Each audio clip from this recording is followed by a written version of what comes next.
Hello and welcome to the show. Today is one of those car park episodes, so expect to hear noise in the background. People driving by. And in fact, if I had started this maybe like 2 or 3 minutes earlier, you would have heard one of my village people just walking by, speaking Tiv. That's for those of you who haven't heard the Tiv language before. You wonder, okay, these Tiv people, this guy is saying he's Tiv, blah, blah, blah. What tribe is that anyway? Because there are some of you listening to the podcast who this thing in Nigeria where they say three major languages, Hausa, Igbo, Yoruba. And so because of that, you have a huge swath of the population who know nothing about other tribes in the Middle Belt, in the Niger Delta, in the Midwest, stuff like that. So anyway, I'm just saying that if I'd started this a couple of minutes ago, you would have heard one of my village people just walking by. All right, so yesterday what we did was... sorry, one moment. So yesterday what we looked at was how to approach and understand your customers. And we were looking at themes from the book How to Sell Like a Spy by Jeremy Hurwitz. And let me see. What else? Sorry, just in case, I'm seeming a little slow today. It's because I left the house and I forgot my glasses. And so trying to, like for this episode, I'm just running through things I have scribbled down, when I'm reading books and, stuff like that. So and I look at my list of questions. That's how I get ideas for the podcast. That's my running content list anyway. So today is just one of those days. My eyes are acting up really, really badly, and it's the wrong day to have forgotten my glasses. So if there are any of you on the listening to the podcast right now, you happen to be youngish, maybe like you're 15, 20-ish, you're supposed to be wearing your glasses, your parents tell you to wear your glasses, you refuse to wear your glasses. Please listen to mom and dad, because there are real world consequences. If you don't take good care of your eyes when you're 15 and 20, then your eyes are seriously going to F you up when you're 40 and 50 and beyond, because some of my older relatives are practically blind at this point. One of my uncles had to do surgery to remove a whole bunch of stuff for his eyes. And don't mind me. Bottom line, if you're supposed to wear glasses, put on your glasses and keep them with you at all times. Because if you leave the house and you forget them, it's wahala. The book was How to Sell Like a Spy, written by Jeremy Hurwitz. And then yesterday we looked at how to approach and understand your customers. So today I promised that we're going to look into chapter 2, which is titled The Power of Information. And why should we be looking at that? Well, obviously, because it's information that determines what the next stage is, whether you're a diplomat or whether you're a business person. So back to last year, I think it was last year. Did Tinubu get sworn in last year? May 29th, 2024. Okay, I can't remember, but I think last year was the Nigerian election. So before the Nigerian election, the year prior, okay, the president got sworn in May. So before then, and earlier in 2024, there were a spate of coups on the African continent. And I honestly think one of the reasons why people in the African Union and, other countries, one of the reasons why everybody was just quiet, it looked like everybody was doing Sidon Look. I think the reason why everybody was just doing Sidon Look really is because people didn't know any information. It's like, a coup has happened in Algeria. Really? A coup? By who? Major General so-and-so. Who is he? Who are those guys? Who are those boys? Where did they come from? Which tribe? People didn't know anything. And I think that's why people were just doing Sidon Look. So, that's how it is in diplomacy. If something happens and you have no information, it's just to Sidon Look now. You just sit down and look and be waiting. It is until you know the information that will now determine your next steps. So things become a little more clearer. America knows what's up. They can now start saying one or two things. Things become clearer in Nigeria. Well, at the time, Nigeria our focus was elections anyway. So you can't really expect people in the Nigerian state to say much about that. But then for other countries, the same thing. You sit down and you try and look, gain some small info. It's only when you know where is where and who is who that you can now start coming and saying, I denounce this and this, or this is good, or this is bad, or this is whatever. So in diplomacy, you need information before you can take the next step. And it's also the same thing in business. You need information before you can take the next step. So that's the reason why questions like this, the power of information, how do we get information, what kind of information do we need? That's the reason why these kinds of things are absolutely critical and pivotal in business. Now, for those of you who are new to the podcast, if you'd love to connect with me, the phone number is 080-6466-2140. The country code is +234. For those of you who are not Nigerian, that's my WhatsApp number, and that's how you can reach me. Also, connect with me on LinkedIn. The name to look for is Tavishima Ayede. I'm not on any other socials. I'm deleting everything, so don't connect with me anywhere else. Yes, where was I? So the author in the book, Information Gathering, he decided to break things down into four-ish chapters. Sorry, not chapters, four headings. Yeah, so the headings that I took note of was this. So he decided to look at information gathering through this lens. Number one, open source intelligence. Number two, social engineering. Number three, direct observation. Number four, he looked at ethical and legal considerations when it comes to gathering intelligence. So you can say basically he looked at it through a three-part lens. So the main question that he was trying to look at in the chapter is how do we gather intelligence, and we can do that by using open source intelligence, by doing social engineering, by doing direct observation, and then of course he wanted to make sure that we're gathering information ethically and fairly and legally and morally and above board, because there are different ways that you can get information. You can also get information by gossip. You can get information by spying. You can get information by stealing. The author just wants to make sure that we get information the right way. But traditionally, in those sorts of circles, in diplomacy and espionage, if you're a James Bond or if you are the ambassador to Yugoslavia or wherever, this is how you gain information. If they post you to Yugoslavia, first of all, go to church, go and do thanksgiving that God has elevated you. Yes, Yugoslavia is not a sexy country, and people will laugh at you that they gave you Yugoslavia. Why didn't they give you Washington D.C. or whatever? But still, like I say, if you're a diplomat and they've made you ambassador, you're going to be paid in dollars. It's going to be creamy, juicy, lush, wonderful money, better than your counterparts who work in NTA, which is where my father used to work, or who work in NOA. My father also worked in NOA. And definitely better than people who work in the Ministry of Education. So if they declare you ambassador to Yugoslavia, even if they declare you ambassador to Latvia, go and do Thanksgiving. It's a step up, Yeah, it would be nice, but we can't all get America. Somebody has to get Latvia. And, Budapest is a correct country. And then let me move on. So, the president announces on TV, you've been declared ambassador, you go and you do Thanksgiving. Immediately you land in Latvia or Afghanistan, or wherever it is that you've been posted to. The first opportunities available to you are open source intelligence. Those are things that are freely and publicly available. Because you can go around, you can be talking to people, you can be reading newspapers, you can be checking websites, and you're going to be able to learn a couple of things. Now, Latvia. What is the history of Latvia? What are the major tribes in Latvia? What are the major religious groups in Latvia? What are the big social, cultural, political problems that Latvia is facing? Let's see, what else? As a diplomat, what would you need to know? Let me just stop there.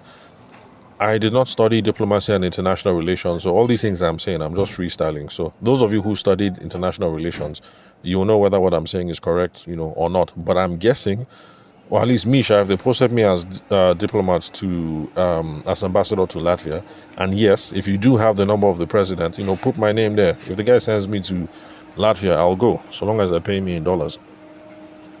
Lord knows I need the dollars now, especially now that I'm trying to move house and every single agent in Abuja is calling millions. Places are dirty, the rooms are small, the kitchen is non-existent, no space for washing machine, the toilet and the bathroom is next to each other.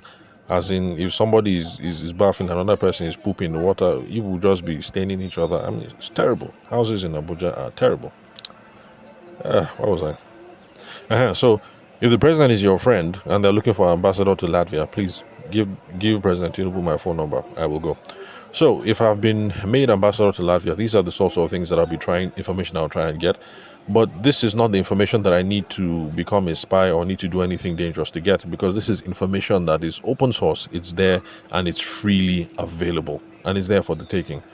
So as a diplomat, you need to make sure that you get all this information so you can do your job effectively, so that you can brief people back at home. Okay, that this is the country, this is how the country is, these are their priorities, these are the things that they're working on, and this is how it aligns with Nigerian interests, and this and this and this are the opportunities that we have for mutual growth together as a country, so that Latvia and Nigeria can grow together as a country. By the way, for those of you who study international relations and geography, just in case what I'm saying is out of date, in case Latvia is not a country anymore, because that whole Eastern Bloc, now, with the Eastern Bloc and the demise of the Soviet Union, countries changing names and everything. So if Latvia is no longer a country, please don't laugh at me. It's been a while since I've been in school, so I'm not up to date on some stuff. Now, how does this relate to business, and what kind of open source intelligence avenues are available to those of us in business? And it's very, very simple. Like I said, open source intelligence just means which information is freely available, which information is publicly available. And we have some very simple ones. Without thinking, right now, on your phone, this phone that you're using to listen to my voice right now, your website is there, social media is there, news is there, industry publications are there. So whenever we're thinking about having a meeting with someone because we're trying to sell something to them or about to go into negotiations with someone else, these are sources of information that are readily and freely and publicly available, that you don't have to pay for and you don't have to ask anybody. You can check a website, you can check social media, you can check news, you can check industry publications. And whenever I'm doing trainings in organizations, one thing that really nags at my craw, the thing really makes me angry. But those of us who have sales roles and we're responsible for calling up customers, I don't understand why people don't use Truecaller. I mean, should it not be basic? No, really. If your job depends on you using the phone to call people up, it should be common sense that when you open your computer, the first tab you should open should be Truecaller, and then leave it open. Because you get numbers from the internet or somebody pings you a number, at the very least, you put the number on Truecaller and then check first and see whether the thing aligns. At least you want to be able to know the person you're calling, whether the person is a man or a woman, if nothing else. So that when you make the phone call, you know whether you're saying, "Good morning, sir," or "Good morning, ma," if nothing else. So please, those of you who are involved in calling up people every single day to confirm something, you're in customer service or you're a front desk officer or you're responsible for sales, Truecaller is a tab that should be open on your laptop at all times, so they can put in there and check the information to be sure that the name and the number are correct. Now, what I typically do is, especially when I'm calling people out of the blue. So hold on, let me think. Okay, I think the last time I had to do this for someone just to show the process was late last year. No, more like middle of last year when I did consulting for Crimson Solar. So I can't remember their name, but it's Crimson for sure. They're an alternative energy group. So they do solar panels, energy as a service, inverters, replacing batteries, all those sorts of things. Yeah, I promise I'm going to make a podcast episode about them in the future to talk about the consulting activities that I did with them, the issues that we explored while working with their sales team. So the last time that I had to do this sort of thing to try and get somebody to understand the value of these sorts of things, and how you get how you can do some research on your customers, but sharp research, because it doesn't profit you to say that you're doing research and then because of that you spend 4 hours researching somebody. 4 hours is too much. When I say research before you call the customer, before you go for a meeting, I'm talking about sharp, like 2 minutes research, that kind of thing. So this is how I walked one of the members of the sales team through it. So I said, look, open up Truecaller, take this person's number, cut it, paste it in Truecaller, and then hit search. Truecaller will do its thing. In 5 seconds, the thing will now come up, and then you see it there. Sometimes when you do that thing in Truecaller, you see a message that says 269 people have reported this message as spam. If you see that kind of message in Truecaller, then you have saved yourself the stress. You now know that this number is spam. There's no point calling this person because 247 other people have said that this number is spam. So just ignore that number. But then if you do it there and then the name comes up and the name says Adedeji Adeyemi, well, unfortunately for you, Adedeji Adeyemi, it's a popular name. There are too many of them. Okay, well, let's assume, for instance, that the name you're trying to research is not popular. Okay, let me use my own name, Tavishima Ayede. So you paste the number in there. Truecaller says Tavishima Ayede. You now copy Tavishima Ayede, copy it from Truecaller, paste it in Google, and then see what comes up.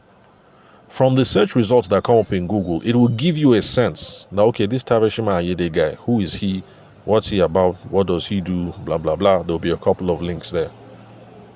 That will give you a sense of who this fellow might be. You can now copy and paste the name again in Facebook and then see what comes up. Right now, because I'm deleting my Facebook profile, nothing will come up. But chances are other people still have their Facebook profile up, and then maybe you can put it in LinkedIn. But for me, I'd say that's as far as it goes because you can't really use real names to search in Instagram and TikTok and all of that, except if the person happened to use their real name. And apart from me, because I use my real name on all these platforms, I don't know anybody else who's using their real name. But where was I? What I'm trying to say is that you can see that doing researching someone before you go for the business meeting, before you go for negotiations, before you go for networking, researching does not have to be a hard thing to do. So you've been talking to someone, you were about to go for negotiations, you just want to make sure you're better prepared, feel the person out, feel their personality or something. Or maybe they mentioned that, okay, when they come for the negotiations, they're going to come with Mrs. Banky Adebanjo, that's the legal director, and Mr. Abdul Kadir Afolayan or whatever. So after you finish that phone call, you just take those names and do exactly what it is that I said.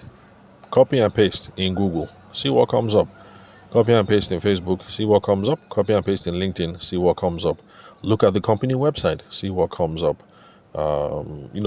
News would be more for like high profile people. Industry publications, okay. For those of us who have a legal background, in this example I gave, I said now, what name did I say? Anyway, whatever name I said for the legal secretary or something. Now, for those of us in the legal profession, we do have industry publications, lawyers associations and things like that. I mean, they have them in Lagos. There's also the NBA, Nigerian Bar Association. It produces a journal. I think the last journal I saw, was on business. Anyway, don't mind me. But I'm just trying to say that industry publication, depending on your industry. So I know that law has industry associations and publications. COREN, I think that's Council of COREN. Is that COREN is engineering, the regulation of engineers in Nigeria or something. So in law we have industry publications. Engineering we have industry publications. Accounting industry we have industry publications. I guess if you're in the event space, there's no industry publication that you can check. But bottom line is, what I'm trying to say is, before you go for the negotiations, before you go for networking, before you go for the business meetings, you can spend 1 or 2 minutes and research somebody before you make the call, because it gives you a background so that the phone call is not uncomfortable for you, because it's always uncomfortable to make a phone call when you know nothing about the person on the other end of the line.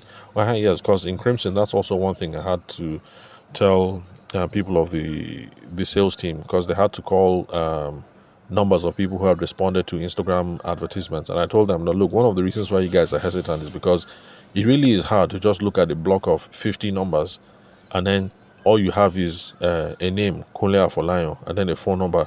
You're supposed to call the person and start a conversation. I mean, like, how? Nothing, no context.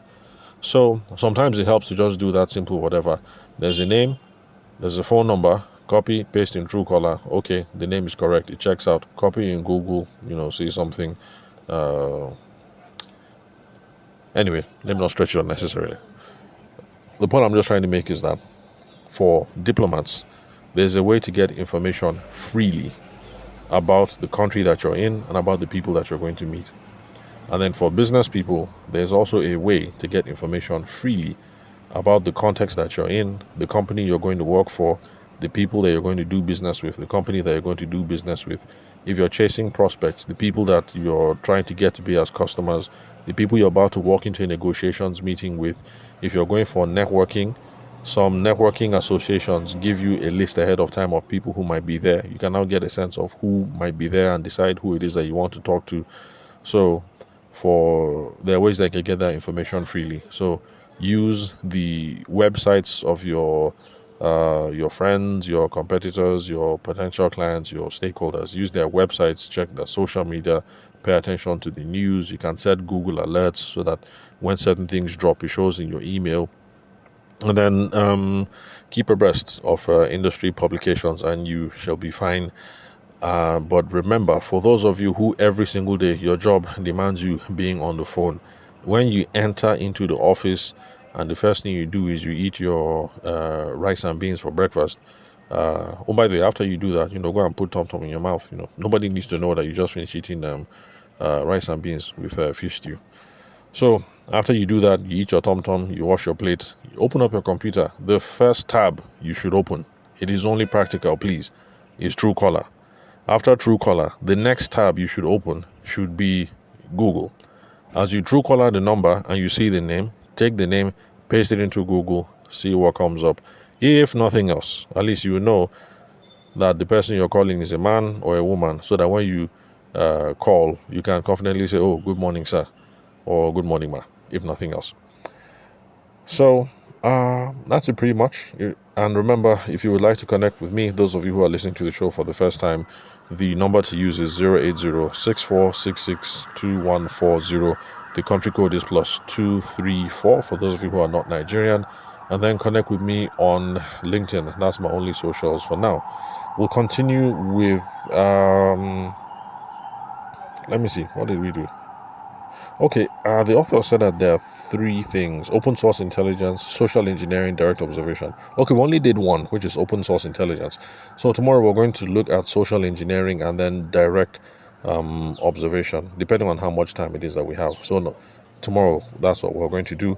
And remember, the name of the book is How to Sell Like a Spy, and the author is Jeremy Horowitz. I should have given you the full title, but I can't remember where my... Anyway, I can't remember where my old scrap of paper is, the one where I wrote the title down and all of that. But it's a book that was published last year, 2024, August 27th. So I'm sure if you just check Amazon, for instance, how to sell like a spy, just hit Amazon or check... Does Jumia sell books? If Jumia sells books, try Jumia as well. How to Sell Like a Spy. The one you should be looking for is one that was published in August 2024. Jeremy Horowitz. Jeremy is Jeremy. Horowitz, I can't remember how to spell it. And anyway, I'll catch you guys in the next episode. Bye.